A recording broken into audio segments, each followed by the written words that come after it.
40ರ ನಂತರ ಮೆಟಬಾಲಿಕ್ ಸ್ಲೋಡೌನ್ನಿಂದ muscle wasting, bone density ಕಮ್ಮಿ, ಮಂಡಿ ನೋವು, ಸೊಂಟ ನೋವು, ಬೆನ್ನೋವು ಇದಕ್ಕೆಲ್ಲ ಪರಿಹಾರ clinically tested Amrut noni ortho plus. Noni ಮತ್ತು ಔಷಧೀಯ ಗಿಡಮೂಲಿಕೆಗಳು ನೋವನ್ನ ಕಮ್ಮಿ ಮಾಡಿ ಪೋಷಕಾಂಶ ನೀಡಿ ಮೂಳೆ ಸ್ನಾಯುಗಳನ್ನ ಬಲಪಡಿಸುತ್ತವೆ. ಅಮೃತ್ ನೋನಿ ಆರ್ಥೋ ಪ್ಲಸ್ ನೋವು ರಹಿತ ಜೀವನಕ್ಕಾಗಿ. ಖರೀದಿಸಲು ಲಿಂಕ್ ಡಿಸ್ಕ್ರಿಪ್ಷನ್ ಮತ್ತು ಪಿನ್ಡ್ ಕಾಮೆಂಟ್ ನಲ್ಲಿದೆ. ನಮಸ್ಕಾರ ಸ್ನೇಹಿತರೆ, ದೇಶದಲ್ಲಿ ಮತ್ತೊಂದು ದೊಡ್ಡ ಎಲೆಕ್ಷನ್ಗೆ ಕೌಂಟ್ ಡೌನ್ ಶುರುವಾಗಿದೆ.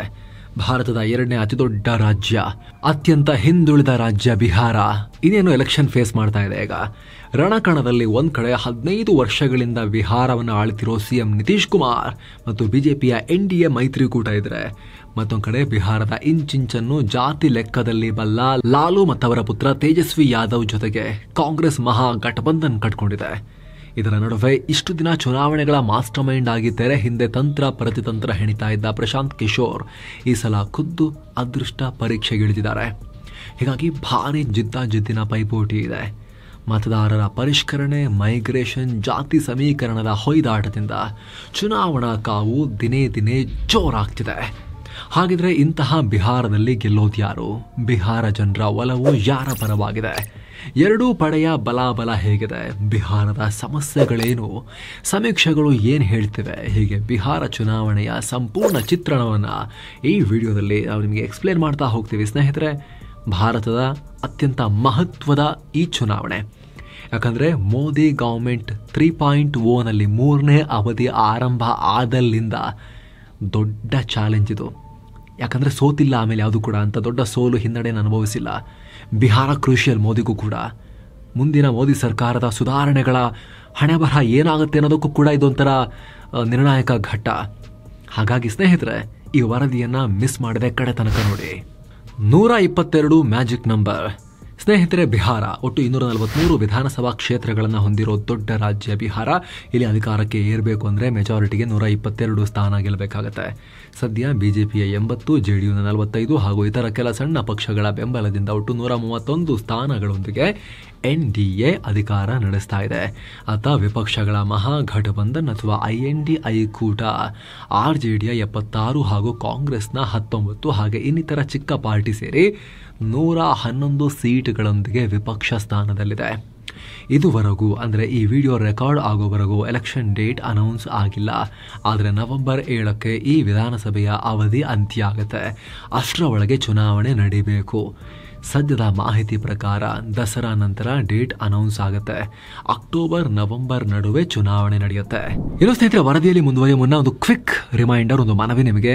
ತುಂಬ ಜನ ವೀಕ್ಷಕರು ಪ್ರೀತಿಯಿಂದ ನೋಡ್ತಾ ಇದ್ದೀರಿ, ಸಪೋರ್ಟ್ ಕೂಡ ಮಾಡ್ತಾ ಇದ್ದಾರೆ. ಸಬ್ಸ್ಕ್ರೈಬ್ ಮಾಡಿಲ್ಲ, ಮಾಡೋಣ ಅಂತೇಳಿ ಆಮೇಲೆ ಮಾಡೋಣ ಅಂತ ಇರಬಹುದು, ಗೊತ್ತಿಲ್ಲ ಸ್ನೇಹಿತರೆ. ದಯವಿಟ್ಟು ಸಬ್ಸ್ಕ್ರೈಬ್ ಮಾಡಿ. ಇಲ್ಲೇ ಇದೆ ನೋಡಿ, ಪಕ್ಕದಲ್ಲಿ ಬೆಲ್ ಐಕಾನ್ ಇದೆ, ಅದನ್ನು ಕ್ಲಿಕ್ ಮಾಡಿ ಸ್ನೇಹಿತರೆ. ಅದರಿಂದ ನೀವು ನಮಗೆ ಪ್ರೋತ್ಸಾಹ ಕೊಟ್ಟಂತಾಗುತ್ತೆ, ಇನ್ನಷ್ಟು ಕೆಲಸ ಮಾಡೋಕೆ ನಮಗೆ ನಿಮ್ಮ ಬೆಂಬಲ ಸಿಕ್ಕಂತಾಗುತ್ತೆ. ಬನ್ನೀಗ ವರದಿಯಲ್ಲಿ ಮುಂದುವರಿಯೋಣ.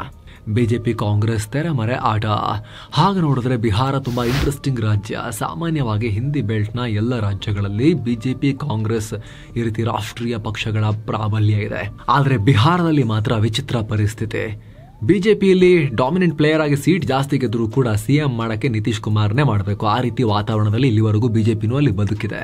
ಜೊತೆಗೆ ಸ್ವಂತ ಬಲದಲ್ಲಿ ರಾಷ್ಟ್ರೀಯ ಪಕ್ಷ ಇಲ್ಲಿ ಅಧಿಕಾರಕ್ಕೆ ಬಂದು ಯಾವುದೋ ಕಾಲ ಆಗಿದೆ. ಒಂದು ಕಾಲದಲ್ಲಿ ಕಾಂಗ್ರೆಸ್ ಬರ್ತಾ ಇದ್ದಿದ್ದು ಬಿಟ್ಟರೆ ಆಮೇಲೆ ಸ್ವಂತ ಬಲದಲ್ಲಿ ಲಾಸ್ಟ್ 20-30 ವರ್ಷಗಳಲ್ಲಿ ಬಿಜೆಪಿಗೂ ಬರೋಕ್ಕಾಗಲಿಲ್ಲ. ಸ್ವಂತ ಬಲದಲ್ಲಿ ಕಾಂಗ್ರೆಸ್ ಅಂತೂ ಇಲ್ಲಿ ಸರ್ವನಾಶ ಆಗೋಗಿದೆ. ಬಿಹಾರದಲ್ಲಿ ಬಲವನ್ನೇ ಕಳ್ಕೊಂಡು ಬಲ ಇಲ್ದಿರೋ ಪಾರ್ಟಿ ಆಗೋಗಿದೆ. ಹೀಗಾಗಿ ಬಿಜೆಪಿ ಕಾಂಗ್ರೆಸ್ ಇಬ್ಬರಿಗೂ ಕೂಡ ನಿತೀಶ್ ಮತ್ತು ಲಾಲು ಬೇಕೇ ಬೇಕು. ಬಿಜೆಪಿ ಪಾಡ್ ನೋಡಿ, ಅತಿ ದೊಡ್ಡ ಪಕ್ಷ 80 ಸೀಟು, ಅರ್ಧಕ್ಕರ್ಧ ಕಮ್ಮಿ ಸೀಟ್ ತಗೊಂಡಿರೋ ನಿತೀಶ್ ಕುಮಾರನ್ನ CM ಮಾಡ್ಕೊಂಡು ಅವ್ರ ಹಿಂದೆ ಓಡಾಡ್ತಿದ್ದಾರೆ ಇವರು.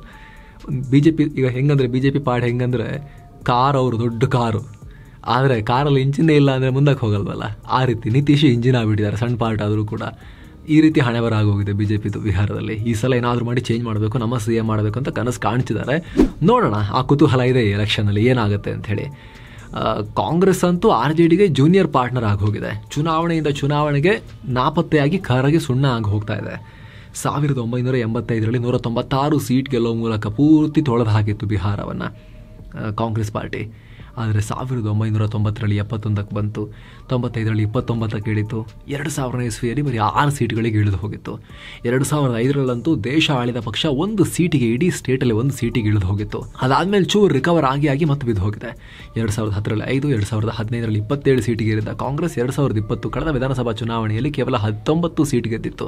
ಅದು ಕೂಡ ಇತ್ತೀಚೆಗೆ ಅಲಯನ್ಸ್ ಮಾಡಿಕೊಂಡು ಲಾಲು ಹೆಗಲೇರ್ಕೊಂಡು ಲಾಲು ಬಾಲ ಹಿಡ್ಕೊಂಡು ಹೋಗಿ ಇವರು ಅಷ್ಟು ಗೆಲ್ತಾ ಇರೋದು. ಈ ಮೂಲಕ ಕಳೆದ ಕೆಲ ವರ್ಷಗಳಲ್ಲಿ ಕಾಂಗ್ರೆಸ್ ಬಿಹಾರದಲ್ಲಿ 30 ಸೀಟ್ ಗೆಲ್ಲಕ್ಕೂ ಆಗ್ತಾ ಇಲ್ಲ. ಅತ್ತ ಬಿಜೆಪಿ ಪರ್ಫಾರ್ಮೆನ್ಸ್ ನೋಡೋದಾದ್ರೆ 1995ರಲ್ಲಿ 41 ಸ್ಥಾನ ಗೆದ್ದಿದೆ ಬಿಜೆಪಿ, 2000ನೇ ಇಸ್ವಿಯಲ್ಲಿ 67, 2005ರಲ್ಲಿ 55, 2010ರಲ್ಲಿ 91, 2015ರಲ್ಲಿ 53, 2021 ಕಳೆದ ವಿಧಾನಸಭಾ ಚುನಾವಣೆಯಲ್ಲಿ 74 ಸೀಟ್ ಗೆದ್ದಿದೆ. ಮತ್ತೆ ಅವಾಗಷ್ಟೇ 80 ಅಂತ ಹೇಳಿದ್ರೆ ಮತ್ತೆ ಕಮ್ಮಿ ಆಯ್ತು ಅಂತ ನೀವು ಕೇಳ್ಬೋದು ಸ್ನೇಹಿತರೆ.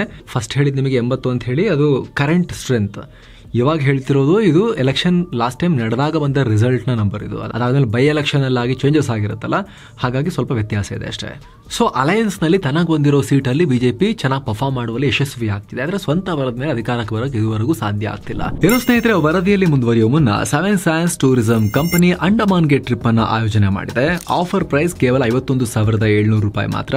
ಅಂಡಮಾನ್ 4 ನೈಟ್ 5 ಡೇಸ್ ಟ್ರಿಪ್ ಇದು. ಈ ಪ್ಯಾಕೇಜ್ ನಲ್ಲಿ ಫ್ಲೈಟ್ ಟಿಕೆಟ್ಸ್, 3 ಸ್ಟಾರ್ ಹೋಟೆಲ್ ನಲ್ಲಿ stay, all meals, cellular jail, light and sound show, Havelock island tour, Baratang island tour, limestone cave, elephant beach tour, AC transport ವ್ಯವಸ್ಥೆ, private ferry tickets, 24/7 Kannada tour manager ಸೌಲಭ್ಯ ಎಲ್ಲ ಇರುತ್ತೆ. ಹೊರಡೋ ದಿನ 10 November 2025. ಕೆಲವೇ ಸೀಟುಗಳು ಲಭ್ಯ. ಆಸಕ್ತರು ಈ ನಂಬರ್ಗೆ ಕಾಲ್ ಮಾಡಿ ನಿಮ್ಮ ಸೀಟನ್ನ ಕೂಡ ಬುಕ್ ಮಾಡಿ. ಬನ್ನೀಗ ವರದಿಯಲ್ಲಿ ಮುಂದುವರಿಯೋಣ. Jumping star Nitish. ಬಿಹಾರ ಚುನಾವಣೆಯ ಮತ್ತೊಂದು ಇಂಟ್ರೆಸ್ಟಿಂಗ್ ಫ್ಯಾಕ್ಟರ್ ಅಂದ್ರೆ ನಿತೀಶ್ ಅನ್ನೋ ಮಾಯಾಮೃಗ. ಇವರು ಎಲ್ಲಿ ಯಾವಾಗ ಯಾವ ಕಾರಣಕ್ಕೆ ಜಂಪ್ ಆಗ್ತಾರೆ, ನೆಗಿತಾ ಹೋಗ್ತಾರೆ ಅಂತ ಹೇಳಕ್ಕಾಗಲ್ಲ. ಸೊಪ್ಪಿದ ಕಡೆ ಮೇಯ್ಕೊಂಡು ಹೋಗ್ತಾರೆ ಅಷ್ಟೇ, ಮಾಯಾಮೃಗ ತರ. ಈ ಹಿಂದೆ ವಾಜಪೇಯಿ ಅವರ ನೆಚ್ಚಿನ ಶಿಷ್ಯನಾಗಿದ್ದ, ಮಿತ್ರನಾಗಿದ್ದ ಇವರು ಯಾವಾಗಲೂ ಬಿಜೆಪಿಯೊಂದಿಗೆ ಇರ್ತಿದ್ರು. ಆದರೆ ಮೋದಿ ಅಧಿಕಾರಕ್ಕೆ ಬರೋ ಟೈಮ್ನಲ್ಲಿ ಇವರು ಮೋದಿನ PM ಕ್ಯಾಂಡಿಡೇಟ್ ಮಾಡಿದ್ದಾರೆ ಬಿಜೆಪಿಯವರು. ಗೋಧ್ರೋತ್ತರ ಗಲಭೆಗಳು, ಗುಜರಾತ್ ಗಲಭೆ ಅಂತ ಹೇಳಿ ಇವರ ಅಲ್ಪಸಂಖ್ಯಾತ ಮತಗಳನ್ನು ಸಾಲಿಡ್ ಮಾಡ್ಕೊಳ್ಳೋಕ್ಕೆ ಆವಾಗ NDAನಿಂದ ಹೊರಗೆ ಹೋದ್ರು. ಬಿಜೆಪಿಯಿಂದ ಅವರು ದೂರ ಸರಿದ್ರು ಅವಾಗ 2014ರ ಸುಮಾರಿಗೆ. ಅದಾದ್ಮೇಲೆ ಆ ಕಡೆ ಈ ಕಡೆ ಜಂಪ್ ಆಗ್ತಾನೇ ಇದ್ದಾರೆ. ಎಲ್ಲಿ ಹಸಿರು ಕಾಣುತ್ತೋ ಅಲ್ಲಿಗೆ ಹಾರೋ ಮಾಯಾಮೃಗ, ಮಾಯಾಜಿಂಕೆ ನಿತೀಶ್ ಕುಮಾರ್. 2014ರಲ್ಲಿ RJD ಕಾಂಗ್ರೆಸ್ನ ಮಹಾಗಠಬಂಧನ ಸೇರ್ಕೊಂಡ್ರು. ಯಾರೇ ಗೆಲ್ಲಿ, ಎಷ್ಟೇ ಸೀಟ್ ಬರಲಿ ಯಾರಿಗೆ, ಇವರಿಗೆ 40 ಬಂದರು, 50 ಬಂದರು, 60 ಬಂದರು, CM ಮಾತ್ರ ನಿತೀಶ್ ಕುಮಾರ್. ಅವ್ರನ್ನೇ CM ಮಾಡಬೇಕು. ಆ ಥರದ್ದೊಂದು ಸೀನ್ ಮಾಡಿಟ್ಕೊಂಡಿದ್ದಾರೆ ಬಿಹಾರದಲ್ಲಿ ಇವರು. ಆಯ್ತಾ, 2014ರಲ್ಲಿ ಕಾಂಗ್ರೆಸ್ RJD ಒಟ್ಟಿಗೆ ಸೇರ್ಕೊಂಡ್ರ, ಅಲ್ಲಿ ಇವರೇ CM ಮಾತ್ರ. ಆದರೆ 2017ರಲ್ಲಿ ಇದ್ದಕ್ಕಿದ್ದಂತೆ ಇವರು ಸರಿ ಇಲ್ಲ, ಸಿಕ್ಕಾಪಟ್ಟೆ ಕರಪ್ಟ್ ಇವರೆಲ್ಲ, ಅಂತ ಹೇಳಿ ಸಡನ್ನಾಗಿ ಕೈ ಕೊಟ್ಟು ಗಠಬಂಧನ್ಗೆ ಟಾಟಾ ಹೇಳಿ ರಾತ್ರಿ ಬೆಳಗಾಗೋದ್ರೊಳಗಡೆ NDA ಸರ್ಕಾರ ಮಾಡಿ ಮತ್ತೆ ಅಲ್ಲಿ CM ಆದರು. ಅಗೇನ್ 2022ರಲ್ಲಿ ಮತ್ತೆ ಚೇಂಜ್ ಮಾಡಿದ್ರು ಆಟನ. ಬಿಜೆಪಿ ತೊರೆದು ಮತ್ತೆ ಗಠಬಂಧನ್ ಸೇರ್ಕೊಂಡ್ರು. ಪರವಾಗಿಲ್ಲ, ಬಿಜೆಪಿ ಅವ್ರಿಗಿಂತ ಇವರೇ ಪರವಾಗಿಲ್ಲ ಅಂಥೇಳಿ ಈ ಹಿಂದೆ ಕರಪ್ಟ್ ಅಂತೇಳಿ ವಾಪಸ್ ಬೈಕೊಂಡ್ಬಂದಿದ್ದವ್ರು ಮತ್ತೆ ಹೋಗಿ ಸೇರ್ಕೊಂಡ್ರು. ಆಯ್ತಾ, ಇಲ್ಲಿಗೆ ಮುಗಿತಾ? ಇಲ್ಲ. 2024ರಲ್ಲಿ ಅಂದರೆ ಕಳೆದ ವರ್ಷ ಮತ್ತೆ ಗಠಬಂಧನ್ ಕರಪ್ಟು ಸರಿ ಇಲ್ಲ ಇವರು ಅಂತ ಬೈದು ಅವರಿಗೆ ಬಿಟ್ಟು ರಾತ್ರಿ ಮತ್ತೆ NDA ಬಂದು ಇದು ಜಸ್ಟ್ ಸರ್ಕಾರ ಚೇಂಜ್ ಅಷ್ಟೇ. CM ಅವರೇ ನಿತೀಶ್ ಕುಮಾರೇ, ಅವರ ಮಂತ್ರಿಗಳು ಚೇಂಜ್ ಅಷ್ಟೇ. ಇದ್ದಕ್ಕಿದ್ದಂತೆ ಇವರು ಕ್ಯಾಬಿನೆಟ್ನಲ್ಲಿದ್ದ ಲಾಲು ಪ್ರಸಾದ್ ಯಾದವ್ ಪಾರ್ಟಿ ಅವರೆಲ್ಲ ನೆಕ್ಸ್ಟ್ ಡೇ ಅಪೋಸಿಷನ್ ಅಲ್ಲಿ ಕೂತ್ಕೊಂಡಿದ್ರು. ಆ ಕಡೆ ಕೂತಿದ್ದ ಬಿಜೆಪಿ ಅವರು ಆಡಳಿತ ಪಕ್ಷ ಸೈಡ್ಗೆ ಬಂದ್ಕೊಂಡು ನಿತೀಶ್ ಕುಮಾರ್ ಸುತ್ತಮುತ್ತ ಕೂತ್ಕೊಂಡು ಜೈ ನಿತೀಶ್ ಕುಮಾರ್ ಅಂತಿದ್ರು. ಇವರು ಪ್ರಮಾಣ ವಚನ ಸ್ವೀಕರಿಸ್ಬಿಟ್ಟಿದ್ರು. ಒಂದಿಂದಲೆಲ್ಲ ಸೀನ್ ಚೇಂಜ್. CM ಮಾತ್ರ ನಿತೀಶ್ ಕುಮಾರ್. ಕಳೆದ 10 ವರ್ಷದಲ್ಲಿ 4 ಸಲ ಆ ಕಡೆಯಿಂದ ಈ ಕಡೆ ಆ ಕಡೆಯಿಂದ ಹಾರಿ ಜಂಪ್ ಮಾಡಿ ತಾನು ಮಾತ್ರ CM ಆಗಿ ಕೂತಿದ್ದಾರೆ. ಬಟ್ ಈ ಸಲ ಮಾತ್ರ ಇಲ್ಲ 2 ಸಲ ತಪ್ಪು ಮಾಡಿಬಿಟ್ಟೆ ನಾನು ಕರಪ್ಟ್ಗಳ ಜೊತೆ ಸೇರಿಕೊಂಡು, ಇನ್ಮೇಲೆ ಯಾವತ್ತೂ NDA ಬಿಡಲ್ಲ ಅಂತ ಪ್ರಮಾಣ ಮಾಡಿದ್ದಾರೆ. ಆದರೆ ಈ ಮಾತನ್ನು ನಿತೀಶ್ ಮನೆಯವರು ಕೂಡ ನಂಬೋದು ಕಷ್ಟ, ನಿತೀಶ್ ಖುದ್ದು ಅವರು ನಂಬೋದು ಕಷ್ಟ. ಹೀಗಾಗಿ BJPಯವ್ರನ್ನ ನಂಬ್ಕೊಳ್ಳೋದು ಕಷ್ಟ. ಅದರಲ್ಲೂ ನಿತೀಶ್ ವಿರುದ್ಧ ಆಡಳಿತ ವಿರೋಧಿ ಅಲೆ ಜಾಸ್ತಿ ಆಗ್ತಾ ಇದೆ. ಬಿಹಾರದ ಬಿಜೆಪಿಯ ವಾಹನಕ್ಕೆ ನಿತೀಶ್ ಇಂಜಿನ್ ಅಂತ ಹೇಳಿದ್ವಲ್ಲ, ಇಂಜಿನ್ ಸೀಸ್ ಆಗ್ತಾ ಬಂದಿದೆ, ಮೈಲೇಜ್ ಕಮ್ಮಿ ಆಗ್ತಾ ಬಂದಿದೆ. ಒಳ್ಳೆ ಮೈಲೇಜ್ ಕೊಡ್ತಾ ಇದ್ದ ಗಾಡಿ ಈಗ ಡೌನ್ ಆಗಿ ಅರ್ಧ ಮೈಲೇಜ್ ಕೊಡುತ್ತೆ ಅಂತ ಹೇಳ್ತಾರಲ್ಲ, ಆ ರೀತಿ ನಿತೀಶ್ ಕುಮಾರ್ ಪರ್ಫಾರ್ಮೆನ್ಸ್ ಡೌನ್ ಆಗಿದೆ. ಅವ್ರ ಪಾರ್ಟಿ ಅವರಿಗೆ ಅಲಾಟ್ ಆಗಿರೋ ಸೀಟಲ್ಲಿ ಜಾಸ್ತಿ ಸೀಟನ್ನು ಗೆಲ್ತಾ ಇಲ್ಲ. ಬಿಜೆಪಿ ಅರ್ಧಕ್ಕರ್ಧ ಸೀಟ್ ಗೆದ್ದಿದೆ ಲಾಸ್ಟ್ ಎಲೆಕ್ಷನ್ನಲ್ಲಿ. ನಿತೀಶ್ ಕುಮಾರ್ ಪಾರ್ಟಿ ಅವರ ಆರೋಗ್ಯ ಕೂಡ ಮುಂಚಿನ ಥರ ಇಲ್ಲ, ಮರೆವು ಜಾಸ್ತಿ ಆಗಿದೆ.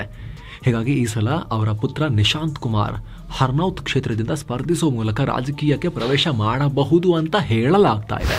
ಅಭಿವೃದ್ಧಿ ಮಂತ್ರ ಹಿಡಿದ ಎನ್ಡಿಎ.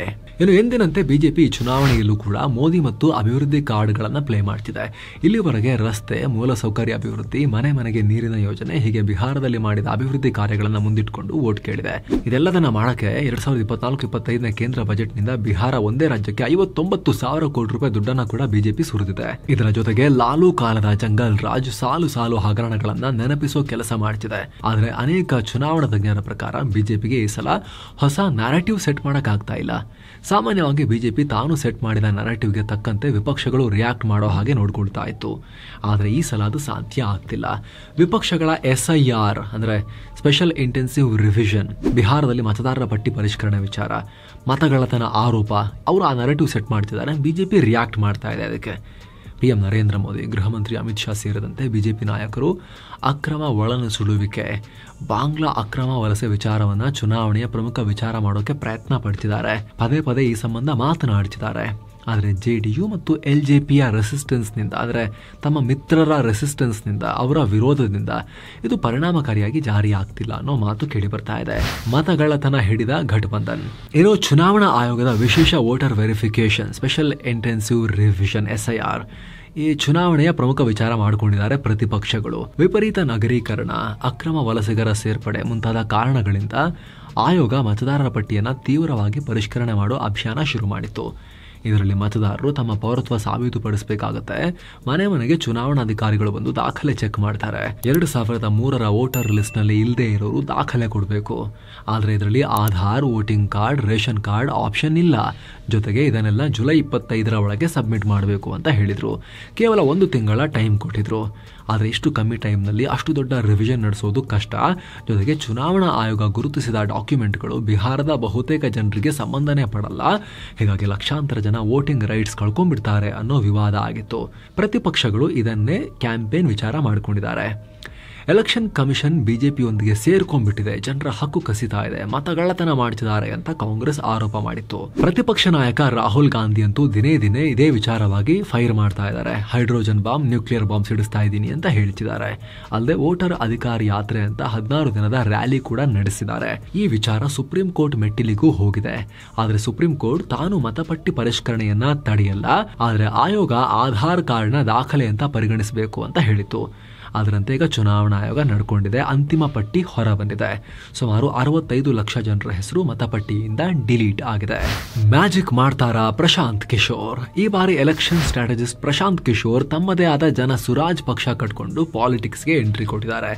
ಈ ಹಿಂದೆ 2014ರ ಲೋಕಸಭಾ ಎಲೆಕ್ಷನ್ ಕ್ಯಾಂಪೇನ್ ವೇಳೆ ದೇಶದಲ್ಲಿ ಮೋದಿ ಪರ ಅಲೆ ಎಬ್ಬಿಸಿದ್ದಂತಹ ಪ್ರಮುಖ ರೂವಾರಿ PK ನಂತರ ದಿನದಲ್ಲಿ ದೇಶದ ಟಾಪ್ ಎಲೆಕ್ಷನ್ ಸ್ಟ್ರಾಟಜಿಸ್ಟ್ ಆಗಿ ಹೊರಹೊಮ್ಮಿದ್ರು. BJP, Congress, Aam Aadmi party, Jagan party, ಕೆಲವರು TDPಗೂ ಕೆಲಸ ಮಾಡಿದ್ದಾರೆ ಅಂತ ಹೇಳ್ತಾರೆ, ಮಮತಾ ಪಾರ್ಟಿ, ದ್ರಾವಿಡ ಪಕ್ಷಗಳು, ಎಲ್ಲ ಕಡೆಗೂ ಕೂಡ ಇವರು ಎಲ್ಲರಿಗೂ ಬೇಕು. ಇವರು ಎಲ್ಲರೂ ಬನ್ನಿ ನಮ್ಮ ಪರ ಸ್ಟ್ರಾಟಜಿ ಮಾಡಿ ಅಂತ ಇವರ ಸರ್ವಿಸನ್ನು ತಗೊಂಡಿದ್ದಾರೆ. ಸೊ ಬಹುತೇಕ ಎಲ್ಲ ರಾಜಕೀಯ ಧ್ರುವಗಳ ಪರವಾಗಿ ಕೆಲಸ ಮಾಡಿ ಎಲ್ಲ ರಾಜ್ಯಗಳಲ್ಲೂ ಕೂಡ ಬಹುತೇಕ ಗೆಲ್ಲಿಸ್ಕೊಂಡ್ಬಂದಿದ್ರು. ಸೋತಿರೋದು ಕಮ್ಮಿ ಇವರು. ಆದರೆ ಈ ಸಲ ತಾವೇ ಸ್ವಂತ ಪಕ್ಷ ಕಟ್ಟಿ ಅದೃಷ್ಟ ಪರೀಕ್ಷೆಗಿಳಿದಿದ್ದಾರೆ ತಮ್ಮ ಹೋಮ್ ಸ್ಟೇಟ್ ಬಿಹಾರ್ನಲ್ಲಿ. ಬಿಹಾರದಾದ್ಯಂತ ಗಡ್ಡ ಬಿಟ್ಕೊಂಡು ಪಾದಯಾತ್ರೆ ಮಾಡಿ ಪಕ್ಷ ಕಟ್ಟೋ ಕೆಲಸ ಮಾಡಿದ್ದಾರೆ. ದೊಡ್ಡ ಸಂಖ್ಯೆಯ ಬಿಹಾರದ ಯುವಕರು ಇವರನ್ನ ಸಪೋರ್ಟ್ ಕೂಡ ಮಾಡ್ತಿದ್ದಾರೆ. ಯಾಕಂದ್ರೆ ಪ್ರಶಾಂತ್ ಕಿಶೋರ್ ಬಿಹಾರದ ಪ್ರಮುಖ ಇಶ್ಯೂಗಳ ಬಗ್ಗೆ ಮಾತನಾಡ್ತಿದ್ದಾರೆ. ಬಿಹಾರದಲ್ಲಿ ನಿರುದ್ಯೋಗ ಪ್ರಮಾಣ ಜಾಸ್ತಿ ಇದೆ. ಹೀಗಾಗಿ 75 ಲಕ್ಷ ಜನ ಅಂದ್ರೆ ಸುಮಾರು 7% ಬಿಹಾರಿಗಳು ಕೆಲಸಕ್ಕಾಗಿ ಅನ್ಯ ರಾಜ್ಯಗಳಿಗೆ ವಲಸೆ ಹೋಗಿದ್ದಾರೆ. UP ಬಿಟ್ರೆ ಅತಿ ಹೆಚ್ಚು ಮೈಗ್ರೇಟ್ ಆಗೋದು ಬಿಹಾರದಿಂದ. ಲೇಬರ್ ಸಪ್ಲೈಯರ್ ಆಗ್ಬಿಟ್ಟಿದೀವಿ ನಾವು. ಅಲ್ಲದೆ ಸೇತುವೆ ಕುಸಿತ ಸೇರಿದ ಹಾಗೆ ಮೂಲಸೌಕರ್ಯದ ಕ್ವಾಲಿಟಿಯಲ್ಲೂ ಕೂಡ ಭಾರಿ ಹಿಂದುಳಿದಿದ್ದೀವಿ.